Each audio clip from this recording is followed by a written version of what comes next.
I never thought a single day could change the way I looked at myself, but it did. It began like any other, simple and uneventful, until two men entered my life in a way I could never have predicted. They were strangers at first, faces I had seen only in passing, but on that day something shifted. I still remember the way their laughter filled the air when they caught me looking at them. There was something magnetic about them, confident, grounded, yet inviting in a way that made it impossible to look away.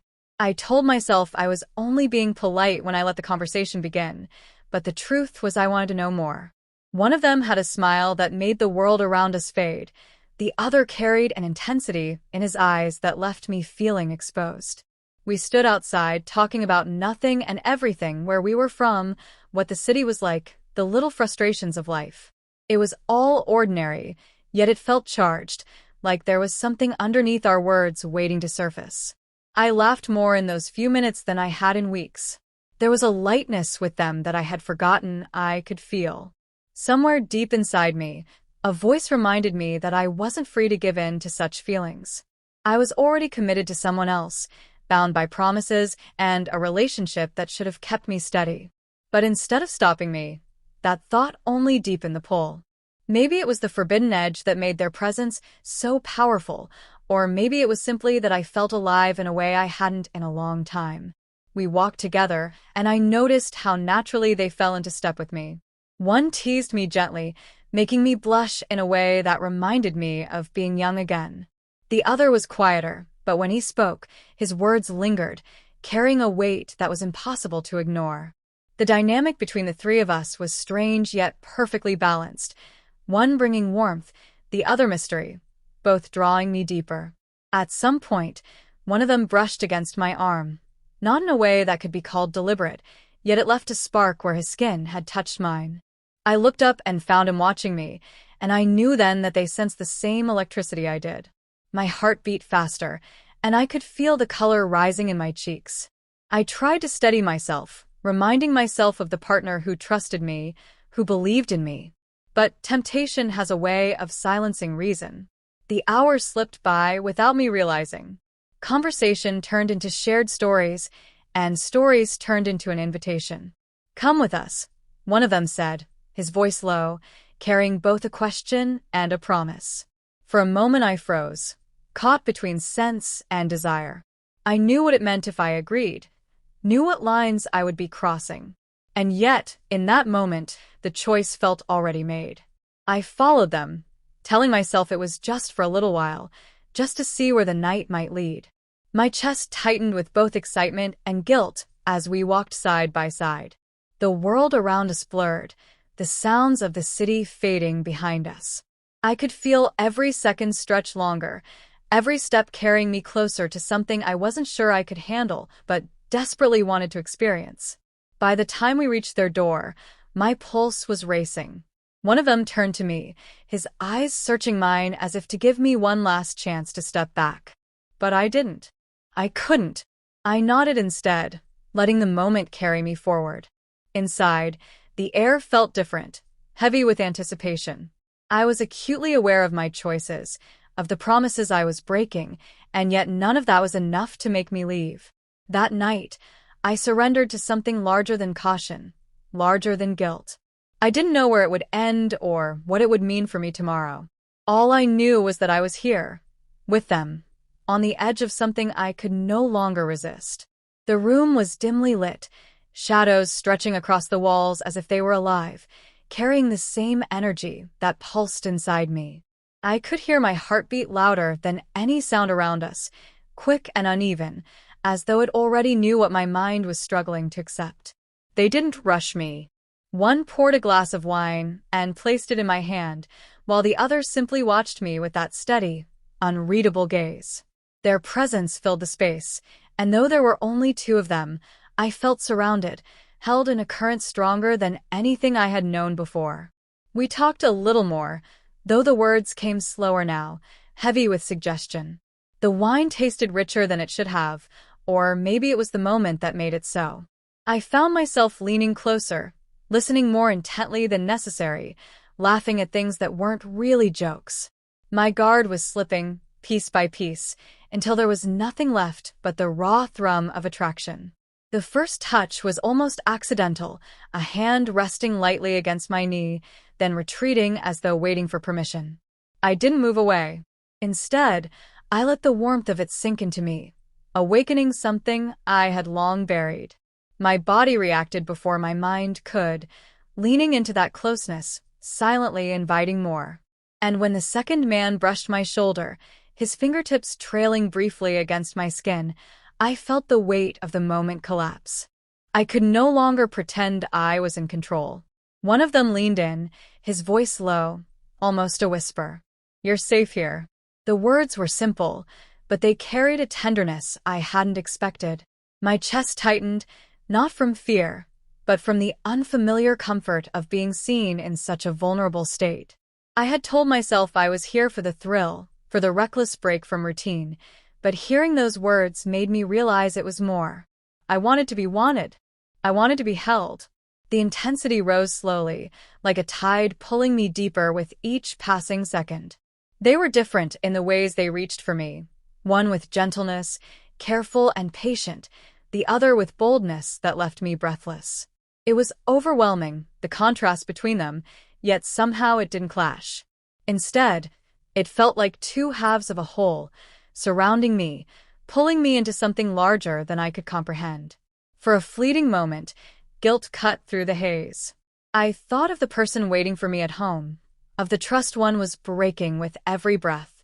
My mind screamed that this was wrong, but my body silenced it, craving the attention, the passion, the liberation I had denied myself for too long. I had crossed the line the moment I walked through that door, and now there was no way back. I let go. Completely. The fear of being caught, the shame of betraying someone I once promised to love faithfully, all of it dissolved under the weight of their closeness. I was no longer the careful, measured version of myself. With them, I was stripped bare, forced to confront desires I had spent years pretending I didn't have. Time blurred. Minutes stretched into something unmeasurable. Every glance, every touch, every whispered word built upon the last until the world outside no longer existed. I was theirs, caught between their fire and their calm, unable to resist, unwilling to try. The night became a rhythm of surrender, of passion that felt endless, as though it could stretch beyond the walls that contained us. When silence finally settled, it wasn't empty. It was heavy, filled with the echo of everything that had passed. I lay there, breathless and shaken, my body alive in ways it had never been before. Their presence lingered beside me, one hand tracing lazy circles against my skin, the other resting gently as though to remind me I was still here, still real. I knew then that nothing would be the same again. I had tasted something forbidden and unforgettable, and no matter how hard I tried, I could never undo it. The line between love and betrayal had been crossed, and I wasn't sure which side I truly belonged to anymore. The morning light slipped quietly through the curtains, soft and golden, yet it felt harsher than it should have. My eyes opened slowly, adjusting not just to the brightness but to the reality of where I was. Their apartment was quiet, still carrying the faint scent of last night, wine, sweat, warmth. For a moment, I stayed perfectly still, listening to the rhythm of their breathing beside me.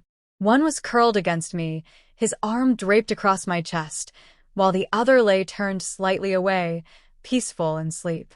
It was a picture of intimacy, yet all I felt was a storm gathering inside me. My body hummed with the memory of the night, but my mind was already elsewhere, replaying every decision that had brought me here. I had wanted to feel alive, and I had. I had wanted to escape, and I did. But now, in the quiet of the morning, the weight of my choices pressed down harder than any embrace. I thought of home, of the partner who believed in me, who trusted me. The contrast was unbearable, two worlds colliding inside of me, both real, both mine, yet impossible to hold together. I slipped out of bed slowly, careful not to wake them. My feet touched the cold floor, and I felt a shiver run through me that had nothing to do with temperature. In the mirror across the room, I caught my reflection. My hair was messy, my skin marked with reminders of passion, my eyes uncertain. I barely recognized myself. Was this freedom? Or was it destruction disguised as desire? Behind me, one of them stirred, his voice soft and heavy with sleep. "Where are you going?" I turned to see him looking at me with a drowsy smile, the kind that made last night's warmth threaten to pull me back into bed. For a heartbeat, I almost did, but then I shook my head. "I need some air," I whispered, though what I really needed was clarity, something the room couldn't give me. I stepped outside, the morning air crisp against my skin, carrying the scent of the city waking up. People passed me on the street, strangers going about their ordinary lives, while mine felt anything but ordinary. I walked aimlessly, trying to make sense of what had just happened, of what it meant. I thought of my partner's laughter, their touch, the life we had built together. Then I thought of last night, of the fire in my veins, the unspoken acceptance I felt in those two men's company. Both truths lived inside me, but I couldn't carry them both without breaking something. By the time I returned, they were awake, sitting at the small kitchen table, drinking coffee. They welcomed me back with easy smiles, as though nothing was complicated, as though last night had been simply what it was, a moment of connection, of desire, no more, no less. One of them reached out, touching my hand briefly, grounding me. "Don't overthink it," he said softly, reading the conflict in my eyes. "Sometimes we find pieces of ourselves in places we never expected. That doesn't make it wrong. It just makes it real." His words stayed with me, though they didn't erase the guilt. They only added to the complexity of what I felt. Maybe he was right. Maybe last night had revealed a part of me I had long ignored, a part that craved not just passion, but freedom, recognition, a space to breathe as I truly was. But how could I reconcile that with the promises I had already made, the life I had already chosen? We lingered for a while, drinking coffee, exchanging light conversation that barely scratched the surface of what was heavy between us. And then, just like that, it was time to leave. I said goodbye with a smile that didn't quite reach my eyes, knowing I would carry the memory of them with me far longer than either of us expected. As I walked away, I felt both lighter and heavier all at once. Lighter because I had experienced something raw and unforgettable. Heavier because I knew I couldn't return to the life I had before without carrying this secret deep inside me. That night, when I finally lay in my own bed, beside the person who trusted me, I stared at the ceiling in silence.